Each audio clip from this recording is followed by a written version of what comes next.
क्या आपने कभी सोचा कि राधा रानी की मृत्यु कैसे हुआ? उनकी अंतिम इच्छा क्या थी? क्या उन्होंने श्री कृष्ण से कुछ मांगा था? क्या वह प्रेम जो ब्रह्मांड का सबसे पवित्र बंधन था कभी पूर्ण हुआ?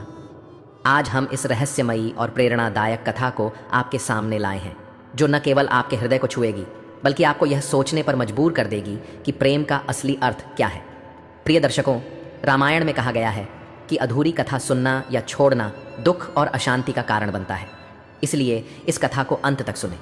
अगर आप अपने हृदय में प्रेम और श्रद्धा रखते हैं तो इस वीडियो को लाइक करें, हमारे चैनल को सब्सक्राइब करें और कमेंट में मां लिखकर अपनी भावनाएं व्यक्त करें। तो आइए बिना किसी देरी के डूब जाते हैं इस सस्पेंस, प्रेम और भक्ति से भरी कथा में।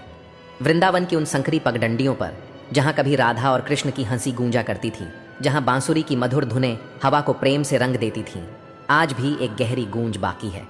लेकिन इस कथा की शुरुआत न वृंदावन की रंग बिरंगी गलियों से होती है, न बरसाने की पावन माटी से।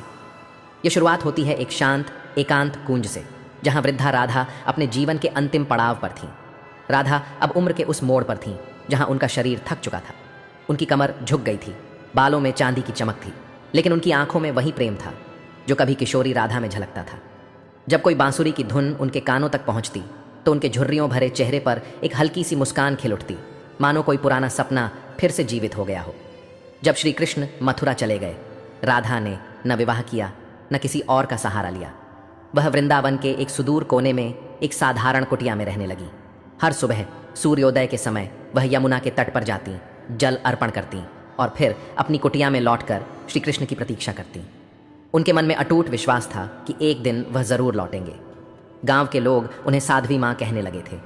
कोई नहीं जानता था कि वह कौन है, कहाँ से आई हैं। बस इतना पता था कि यह महिला श्री कृष्ण को अपना सर्वस्व मानती थी। उनकी भक्ति और प्रेम की कहानियाँ गांव में चर्चा का विषय थीं, पर कोई उनकी गहराई को पूरी तरह समझ नहीं पाता था। एक दिन यमुना के तट पर राधा कुछ देर रुकी। उन्होंने आसमान की ओर देखा। हवा में एक अजीब सी शांति थी, जैसे प्रकृति ने सांस रोक ली हो। उनके हृदय में एक हल्की सी कंपन हुई, मानो ब्रह्मांड ने उनके कानों में कोई रहस्यमयी संदेश फुसफुसाया हो। उस शाम वह अपनी कुटिया के बाहर बैठी, तुलसी के पौधे को प्रणाम किया और एक गहरी सांस लेते हुए बोली, अब समय आ गया है, लेकिन मैं यूं नहीं जाऊंगी। मैं तब तक इस देह को नहीं छोड़ूंगी जब तक मेरे कान्हा मुझे अपने वास्तविक स्वरूप में मेरे सामने न बुलाएं। राधे। यह सुनकर आसपास के लोग स्तब्ध रह गए। राधा की यह इच्छा इतनी गहरी थी कि गांव वालों की आंखें नम हो गईं। कोई उनकी बात पर संदेह नहीं कर सकता था, क्योंकि राधा ने तो अपना पूरा जीवन प्रेम की जीवित मिसाल बनकर जिया था। लेकिन यह इच्छा इतनी असाधारण थी कि गांव में एक नया सस्पेंस जन्म ले चुका था। क्या श्री कृष्ण सचमुच आएंगे? द्वारका में, जहां श्री कृष्ण योगेश्वर के रूप में विराजमान थे, उनके अंतर्मन में भी एक हलचल हुई। उनकी आंखें बंद थीं और राधा की पुकार उनके कानों में गूंज उठी। वह सब कुछ छोड़कर उस एकांत कुंज की ओर चल पड़े जहां उनकी राधा उनकी प्रतीक्षा कर रही थी। लेकिन इस बीच एक रहस्यमयी साधु कुरंगनाथ की नज़र राधा और कृष्ण के इस मिलन पर थी। कुरंगनाथ एक तपस्वी था जो समाज की रूढ़ियों और नियमों का कट्टर पालन करता था। वह मानता था कि राधा और कृष्ण का प्रेम इस युग के लिए अनुचित है और इसे रोका जाना चाहिए। उसने एक गुप्त साजिश रची ताकि राधा की अंतिम इच्छा पूरी न हो सके। जब कृष्ण उस कुंज में पहुंचे, राधा तुलसी के पास बैठी थीं। उनकी आंखें बंद थीं, मानो वह किसी दिव्य स्मृति में खोई हुई थीं। कृष्ण ने धीरे से पुकारा, राधे। राधा की आंखें खुलीं और उनमें वही प्रेम था जो युगों से अपरिवर्तित था। उन्होंने मुस्कुराकर कहा, प्रभु, अब मेरी आत्मा विश्राम चाहती है, लेकिन मेरी एक अंतिम इच्छा है। जब धरती पर प्रेम का अर्थ खो जाएगा, तब मेरी आत्मा लौटेगी। प्रेम को मरने नहीं देना है। कृष्ण ने राधा का हाथ थामा। राधा की सांसें धीरे धीरे कम होने लगीं, लेकिन उनके चेहरे पर शांत मुस्कान थी। तुलसी के पौधे के नीचे राधा की देह समाधि में लीन हो गई, लेकिन उसी क्षण कुरंगनाथ की एक छाया वहां मंडराई। उसने एक शाप दिया, राधा, तेरा प्रेम इस युग में अधूरा रहेगा जब तक यह समाज की कसौटी पर खरा न उतरे। जहां राधा ने अपनी देह त्यागी थी, वहां एक नन्हा सा पौधा उगाया।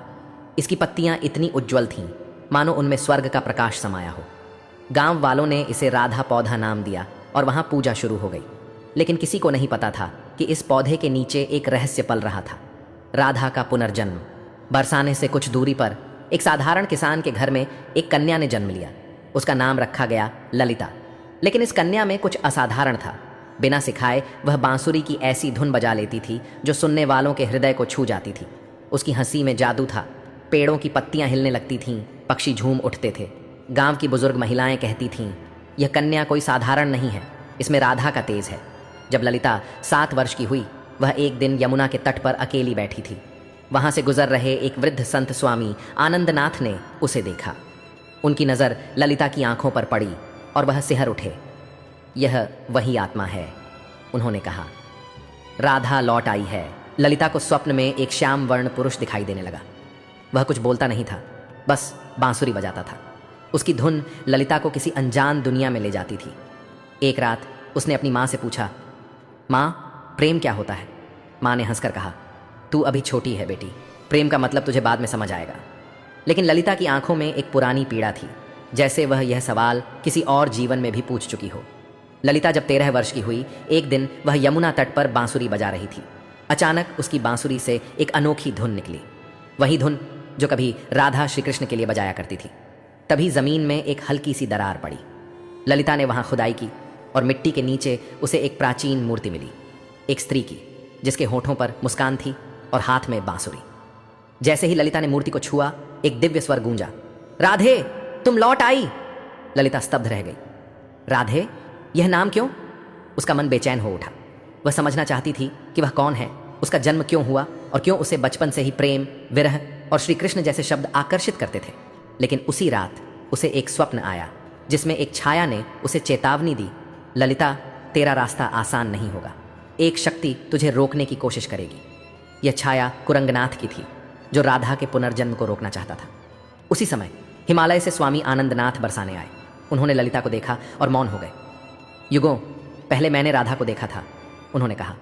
आज वही आत्मा मेरे सामने है। कन्या, तेरा जन्म एक बड़े उद्देश्य के लिए हुआ है। ललिता ने पूछा, कौन सा उद्देश्य स्वामी जी? स्वामी ने गहरी सांस ली और बोले, प्रेम अब केवल शब्द बन गया है। तुझे इसे फिर से जीवन देना है। तुझे उस पुरुष को खोजना है जो इस युग में श्री कृष्ण का रूप है। लेकिन सावधान, एक शक्ति तुझे रोकने की कोशिश करेगी। द्वारका, जो अब साधु संतों का तीर्थ बन चुका था, वहाँ एक युवा साधु अनंत लोगों को उपदेश देता था। उसकी वाणी में ऐसी गहराई थी कि लोग सुनकर रो पड़ते थे। वह कहता, प्रेम शरीर का नहीं, आत्मा का बंधन है। प्रेम त्याग है, समर्पण है और सबसे बड़ा सत्य है। लेकिन अनंत भी अधूरा था। हर पूर्णिमा की रात वह यमुना के तट पर जाकर मौन हो जाता। एक बार उसके शिष्य ने पूछा, गुरुदेव, आप वहाँ क्या खोजते हैं? अनंत ने मुस्कुराकर कहा, अपने अतीत का एक टुकड़ा। लेकिन अनंत को भी एक स्वप्न सताने लगा था, एक कन्या की छवि जो बांसुरी बजाती थी। वह समझ नहीं पा रहा था कि यह कौन है, लेकिन उसकी धुन उसके हृदय को छू जाती थी। स्वामी आनंदनाथ ने ललिता को एक दिशा दी, पूर्व की ओर जाना, जहां उसे उसका सत्य मिलेगा। ललिता ने माता पिता को प्रणाम किया और अपनी छोटी सी बांसुरी लेकर निकल पड़ी। वह गांव गांव घूमती, कथाएं सुनती, साधुओं से मिलती, लेकिन उसे वह दृष्टि नहीं मिली जिसकी उसे तलाश थी। एक दिन एक वृद्धा ने उसे देखकर कहा, बेटी, तेरे माथे पर एक तेज है, तू क्यों भटक रही है? ललिता ने जवाब दिया, मैं उसे ढूंढ रही हूँ जो मेरे हृदय में है, पर बाहर नहीं मिल रहा। वृद्धा ने मुस्कुराकर कहा, अपनी बांसुरी बजा, जो तेरा है वह तेरी धुन को पहचान लेगा। ललिता ने एक ऊंची पहाड़ी पर अपनी बांसुरी बजाई। उसी क्षण सैकड़ों मील दूर द्वारका में बैठे अनंत की आंखों से आंसू छलक पड़े। उसने वह धुन सुनी जो उसके हृदय को वर्षों पहले छू चुकी थी। लेकिन कुरंगनाथ ने भी यह धुन सुनी और उसने ललिता को भटकाने की साजिश रची। उसने अपने शिष्यों को भेजा जो ललिता को गलत रास्तों पर ले जाने की कोशिश करने लगे। ललिता अब थक चुकी थी। उसने संकल्प लिया कि यदि अगली पूर्णिमा तक उसे वह पुरुष नहीं मिला तो वह यमुना में समाधि ले लेगी। एक रात वह एक प्राचीन मंदिर में पहुंची। वहां उसने अपनी बांसुरी उठाई और वह धुन बजाई जो उसकी आत्मा का हिस्सा थी। उसी क्षण हिमालय की तलहटी में बैठे अनंत ने वह धुन सुनी। वह तुरंत उठा और ललिता की ओर चल पड़ा। लेकिन कुरंगनाथ ने एक नया जाल बिछाया। उसने एक जादुई भ्रम रचा जिसमें कई साधु अनंत का रूप धरकर ललिता के सामने आए। ललिता हर बार अपनी आत्मा से उनकी सच्चाई परखती, लेकिन हर बार वह निराश होती। एक रात उसे एक स्वप्न आया जिसमें राधा ने कहा, ललिता, तेरा रास्ता कठिन है, लेकिन तेरा प्रेम सच्चा है। अपनी आत्मा पर भरोसा रख। ललिता अब वृंदाधाम पहुंची थी, जहां अनंत एक कथा का वाचन कर रहे थे। ललिता दूर खड़ी थी। उसने अनंत का चेहरा नहीं देखा, लेकिन उनकी वाणी सुनते ही उसकी आंखों से आंसू बहने लगे। अनंत ने कहा, प्रेम वह नहीं जो साथ में जीता है, प्रेम वह है जो बिछड़कर भी संपूर्ण रहता है। उनकी नज़र ललिता पर पड़ी। दोनों की आत्माएं एक क्षण के लिए मिली। ललिता की बांसुरी गिर पड़ी। अनंत ने कथा अधूरी छोड़ दी और मंच से उतर आए। ललिता ने धीरे से पूछा, क्या आपकी आत्मा मेरी आवाज़ सुनती है? अनंत ने उसकी आंखों में देखा और कहा, राधे, तुम आ गई। लेकिन उसी क्षण आकाश में बादल घिर आए। कुरंगनाथ प्रकट हुआ और बोला, तुम्हारा प्रेम इस युग के नियमों के खिलाफ है। यदि तुम्हारा प्रेम सच्चा है तो ललिता को अगली पूर्णिमा तक अनंत को बिना देखे केवल अपनी आत्मा से पहचानना होगा। यदि वह असफल हुई तो तुम युगों तक बिछड़ जाओगे। ललिता ने यह चुनौती स्वीकार की। उसने अपनी आंखों पर पट्टी बांध ली और कसम खाई कि वह अब किसी को नहीं देखेगी जब तक उसकी आत्मा उसे श्री कृष्ण न दिखाए। ललिता अब यात्रा पर थी। उसकी आंखों पर पट्टी थी लेकिन हृदय खुला था। वह हर गांव में जाती, साधुओं से पूछती, क्या आप अनंत हैं? कई लोग झूठ बोलते, लेकिन ललिता का हृदय उन्हें पहचान लेता। एक बार कुरंगनाथ ने स्वयं अनंत का रूप धरा और ललिता को भ्रमित करने की कोशिश की, लेकिन ललिता ने कहा, आपका स्वर मधुर है पर मेरी आत्मा मौन है। आप वह नहीं हैं। आखिरकार ललिता एक गुफा के द्वार पर पहुंची जहां अनंत मौन व्रत में लीन थे। उसने अपनी बांसुरी उनके चरणों में रख दी और बोली, मैं नहीं जानती आप कौन हैं, लेकिन मेरी आत्मा कांप रही है। क्या आप वही हैं जिनके लिए मैं युगों से भटक रही हूँ?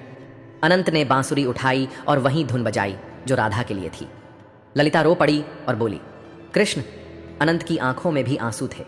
राधे, तुमने मुझे अपने हृदय से पाया। कुरंगनाथ ने कहा, तुम्हारा मिलन तब तक पूर्ण नहीं होगा जब तक समाज इसे स्वीकार न करे। ललिता और अनंत को वृंदाधाम की राजसभा में बुलाया गया। वहां राजा, पुरोहित और जनता मौजूद थी। एक ब्राह्मण ने कहा, एक साधु का प्रेम करना धर्म के खिलाफ है।